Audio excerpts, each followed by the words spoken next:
Halo semuanya, perkenalkan kami dari kelompok 3 kelas Introduction to Entrepreneurship Paralel B. Dan pada kesempatan kali ini, kami akan menyampaikan atau memaparkan hasil diskusi kami tentang bisnis model Canvas as is to be analysis. Sesuai dengan hasil interview yang kami lakukan terhadap owner Google Clothing. Nah, sebelum kita masuk pada materinya, terlebih dahulu saya akan memperkenalkan anggota dari grup 3. Nah, kelompok kami ini beranggotakan 5 orang. Yang pertama adalah saya sendiri, Marcella Hanibe, sebagai koordinator kelompok. Dan ada Claudia Limuat, Marcelina Akili, Sarah Mailangkai, dan yang terakhir adalah Sharon Elwan. Nah, sekarang kita masuk pada business profile. Jadi kelompok kami bekerja sama dengan salah satu usaha yang ada di Kota Manado. Nah, usaha yang kami pilih ini bergerak di bidang konveksi, sablonan, dan juga packaging. Nama dari usaha yang kami ambil ini adalah Google Clothing. Nah, Google Clothing ini sudah berdiri sejak tahun 2009 dan dimulai oleh owner yang bernama Gabriel Brand. Nah, Gabriel Brand ini saat ini masih merupakan seorang mahasiswa di Universitas Prisma Manado. Nah, untuk alamatnya sendiri sebenarnya Google Clothing ini belum memiliki store atau tempat untuk memasarkan produk mereka, tetapi untuk produksinya sendiri dijalankan di Jalan Lengkong Waya Perkamil, Kecamatan Tikala, Kota Manado, Sulawesi Utara. Baiklah, kita langsung saja masuk ke pembahasan yang pertama, yaitu as is analysis.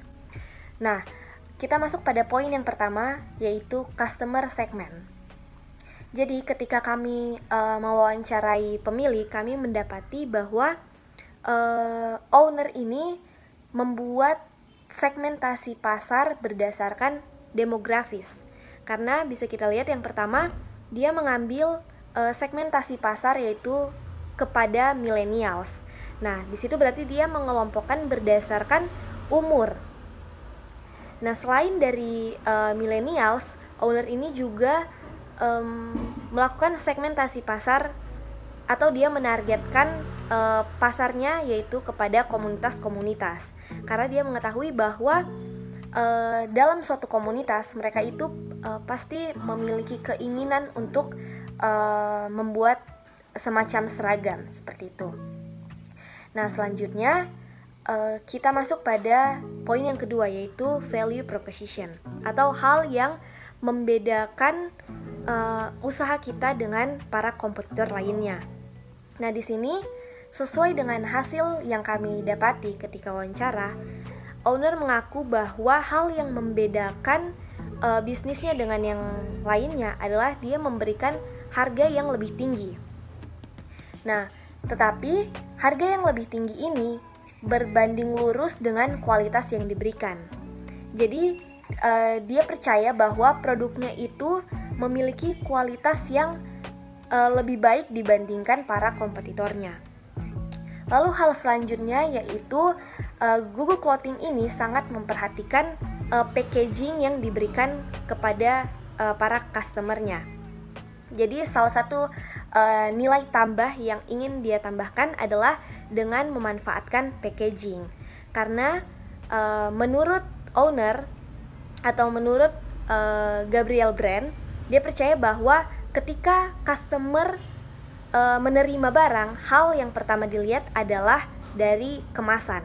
Sehingga dia membuat interesting packaging agar customernya ini merasa lebih puas.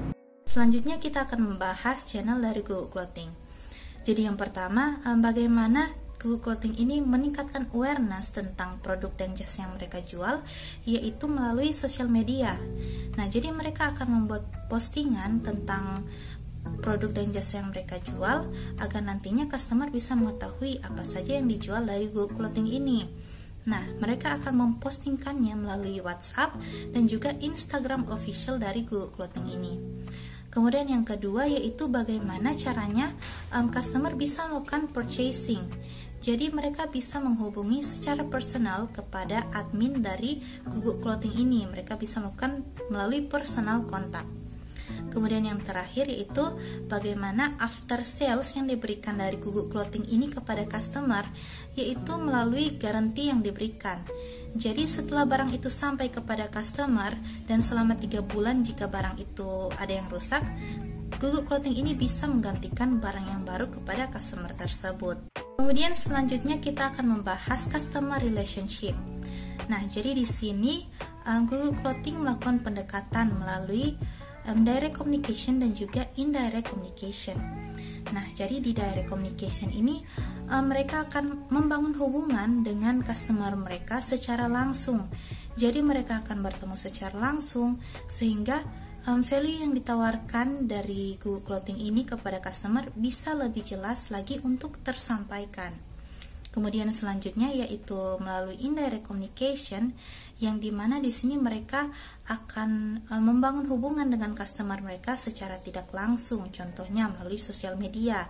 Jadi hal ini dilakukan agar bisa mempermudah customernya sehingga mereka bisa lebih fleksibel lagi untuk melakukan atau membangun hubungan mereka antar customer dan juga Google Clothing ini. Selanjutnya kita akan membahas revenue stream dari Google Clothing ini. Nah, di sini mereka ada 2 aliran pendapatan, yaitu yang pertama melalui screen printing service, yang dimana di sini mereka mendapatkan revenue dari hasil mereka menjual jasa sablonan mereka. Kemudian yang kedua yaitu design service, yang dimana di sini revenue yang mereka dapatkan itu melalui mereka mendesain. Kemudian untuk penentuan harga dari Google Clothing ini mereka menggunakan dynamic pricing, yang dimana harga yang mereka tawarkan ini bisa berubah-ubah berdasarkan kondisi dari marketnya, dan biasanya hal itu bisa berubah karena adanya negosiasi antara customer dan juga Google Clothing ini, sehingga biasanya Google Clothing ini bisa memberikan diskon kepada customernya. Lalu selanjutnya kita akan bahas key resources. Nah, seperti yang telah kita ketahui bahwa key resources ini merupakan aset-aset yang bisa menciptakan value proposition yang kita inginkan. Nah, maka dari itu Google Clothing ini ada memiliki beberapa key resources. Yang pertama, secara fisik mereka memiliki mesin yang di dalamnya itu sudah mencakup mesin sablonan dan lain sebagainya. Kemudian yang kedua yaitu printer ink atau tinta printer yang khusus sablonan. Kemudian yang ketiga secara intelektual ada paten, yaitu seperti CV. Nah, CV yang didapatkan dari Google Clothing ini sudah secara resmi didapatkan sejak tahun 2020. Kemudian key resources yang terakhir yaitu human resources atau sumber daya manusia yang dimiliki oleh Google Clothing ini. Untuk selanjutnya mengenai key activities. Jadi operasionalnya dalam Google Clothing ini yaitu semua aktivitas yang berhubungan dengan production atau produktivitas bisnis. Di sini ada printing produk dan juga desain produk. Nah, untuk printing produk, jadi dapat dikatakan printing produk ini adalah main business dari Google Clothing, di mana Google Clothing biasanya menyediakan ataupun mereka menawarkan pembuatan sablonan seperti di pakaian dan sebagainya. Dan untuk desain produk, di mana Google Clothing ini membuat desain produk yang memiliki bahan yang premium untuk menciptakan produk yang high quality, di mana nantinya dari produksi yang mereka lakukan itu dapat membuat produk mereka berbeda dengan kompetitor lainnya. Selanjutnya, kalau partnership dari Google Clothing, tentu Google Clothing itu memiliki hubungan kerjasama dengan supplier ataupun dengan customer. Nah, yang pertama di sini kalau dengan supplier, karena Google Clothing sendiri menjual pakaian seperti kaos, hoodie, jaket, topi ataupun ada ID card, dan juga yang terpenting ada printer ink atau tinta sablon yang mereka gunakan untuk sablonan. Jadi mereka sudah memiliki langganan supplier untuk mereka memesan produk bahan-bahan tersebut untuk produksi mereka. Nah, kemudian ada customer affiliate. Jadi di mana Google Clothing ini memiliki hubungan juga dengan customer, seperti customer tersebut menjual baju, dan kemudian mereka mempercayakan bajunya itu untuk didesain dan juga di sablon di Google Clothing, yang kemudian nanti akan dijual.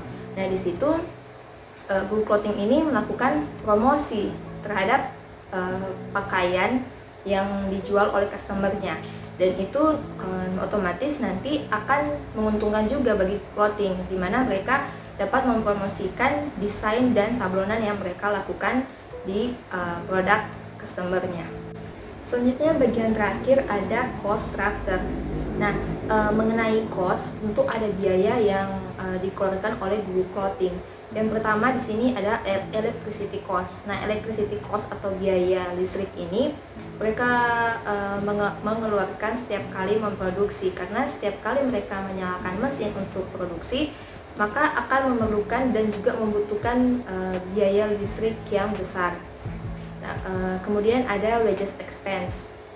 Nah, di dalam Google Clothing itu mereka mengeluarkan biaya untuk biaya atau upah karyawan per hari, karena sistem dalam Google Clothing itu adalah karyawannya part time, atau istilahnya nanti ada pemesanan produk, maka karyawan tersebut akan dipekerjakan. Nah, yang selanjutnya ada advertising expense. Nah, tentu ini biaya yang dikeluarkan untuk Google Clothing melakukan promosi, seperti mereka melakukan promosi di sosial media seperti Instagram. Dan kemudian yang terakhir ada equipment cost. Nah, tentunya equipment cost ini adalah biaya yang mereka keluarkan untuk membeli alat-alat seperti keperluan komputer, ataupun ada alat-alat produksi seperti pemotongan atau mesin-mesin sablon dan juga lain sebagainya.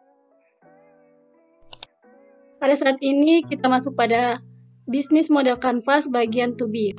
Jadi selanjutnya di bagian customer segment ini, menurut kami sebaiknya untuk customer lebih diperluas lagi sampai ke institusi-institusi.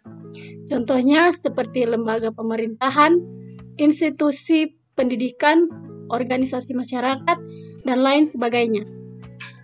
Karena jika dilihat, bagian institusi ini yang memiliki kemungkinan besar untuk berlangganan membeli dan membuat sablon seragam mereka dengan jumlah atau kuantitas yang banyak. Lalu untuk bagian millennials dan komunitas, menurut kami itu sudah baik, karena untuk kelompok orang seperti ini yang biasanya memiliki permintaan pembelian yang lebih tinggi. Yang kedua, value proposition.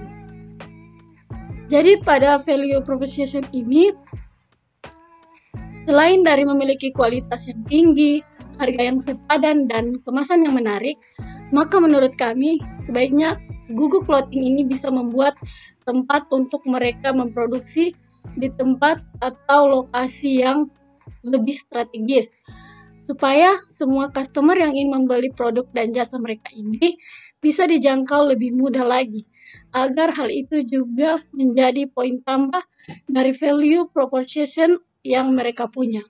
Dan menurut kami juga semakin strategis tempat dari Google Clothing ini, semakin tinggi pula penjualan dari produk Google Clothing. Ketiga ada distribution channels. Selanjutnya di bagian distribution channel ini, agar Google Clothing bisa mempunyai platform yang lebih banyak lagi yang bisa dijangkau, selain dari sosial media yang di dalamnya ada WhatsApp dan Instagram official dari Google Clothing, dan di personal kontak ada orang-orang terdekat atau relasi yang mereka punya, maka menurut kami jika Google Clothing ini bisa membuka website resmi sehingga produk dan jasa yang mereka jual ini bisa dijangkau di semua tempat juga. Jadi mereka memiliki banyak tempat, contohnya seperti marketplace untuk mempromosikan produk dan jasa yang mereka jual. Yang keempat ada customer relationship. Selanjutnya di bagian customer relationship ini yaitu loyalty discount. Karena selain dari membangun hubungan secara langsung dan tidak langsung dan juga memberikan jaminan, maka agar bisa membangun hubungan dengan customer, mungkin mereka bisa memberikan diskon kepada customer mereka. Sehingga para customer itu bisa merasa senang dan mereka bisa menjadi lebih sering lagi untuk membeli produk dan jasa yang dijual di Google Clothing. Selanjutnya di bagian revenue streams ini, selain dari pendapatan yang berasal dari jasa desain dan juga jasa sablonan, maka Google Clothing bisa menambahkan sumber revenue mereka, yaitu dengan menjual pakaian yang diproduksi langsung oleh mereka. Jadi, mereka sudah tidak perlu lagi membeli pakaian dari supplier mereka. Dengan mereka memproduksi secara langsung, kemungkinan besar mereka bisa memotong atau mengurangkan biaya HPP mereka. Kita masuk pada bagian key resource. Di key resource ini yaitu store. Karena saat ini untuk semua proses produksi masih dilakukan bersama di tempat tinggal atau mereka masih melakukan produksi di tempat tinggal dari owner tersebut. Ada baiknya nanti jika Google Clothing menambah store lagi di tempat-tempat yang berbeda karena bisa menarik customer lebih banyak untuk bisa desain ke tempat mereka dan mereka akan lebih banyak menerima pesanan dari customer ini. Dengan adanya store ini, mereka bisa meraup keuntungan lebih banyak lagi. Bagian selanjutnya yaitu key activity. Di key activity ini terdapat 2 poin yaitu manufacturing clothing dengan expansion. Kita masuk pada poin yang pertama yaitu manufacturing clothing. Agar lebih meluas dalam memproduksi produktivitas bisnis mereka, Google Clothing dapat membuat manufacturing clothing sendiri atau membuat produksi pakaian sendiri. Karena saat ini Google Clothing sendiri masih memesan ke supplier seperti kaos, hoodie, jaket ataupun produk mereka lainnya. Dan juga mungkin bisa lebih menghemat dalam pengeluaran biaya tentunya jika Google Clothing dapat memproduksi pakaian sendiri. Kita masuk pada poin yang kedua yaitu expansion. Google Clothing akan meraup lebih banyak keuntungan jika mereka dapat melakukan expansion dalam memperluas atau mengembangkan bisnis mereka. Dengan lebih meluas bisnis mereka, maka akan lebih banyak masyarakat yang tahu bahwa produk mereka lebih baik dari kompetitor lainnya. Kita masuk pada bagian key partnership. Di key partnership ini ada professional designer. Sebaiknya untuk ke depan buat Google Clothing dapat menjalin hubungan kerjasama dengan profesional designer lainnya. Karena di Google Clothing ini akan berfokus mendesain produk seperti kaos, hoodie, jaket, ID card, masker, ataupun ada beberapa perintilan lainnya. Jadi dengan bekerja sama dengan profesional desainer hebat-hebat lainnya, itu bisa dapat membantu mereka untuk lebih kreatif lagi, lebih banyak varian desain yang akan mereka keluarkan, dan juga desain yang mereka tawarkan ke customer dapat lebih menarik dari kompetitor lainnya. Kita masuk pada bagian yang terakhir, yaitu cost structure. Di cost structure ini ada website developer dengan material cost. Kita pertama akan website developer, karena ada baiknya nanti Google Clothing dapat membuat official website seperti dalam distribution channel. Maka dengan membuat website itu pasti akan mengeluarkan biaya yang cukup banyak untuk website developer atau pengembangan situs web dari Google Clothing itu sendiri. Kita masuk pada poin yang terakhir yaitu material cost. Di bagian cost structure menurut kami sebaiknya ada material cost. Ini berguna untuk melihat biaya pengeluaran yang timbul secara detail dari Google Clothing dan melakukan perbaikan atau efisiensi. Dengan demikian didapat pengeluaran yang optimal, tentunya dengan kualitas barang. Jadi yang baik agar dapat diterima di pasar.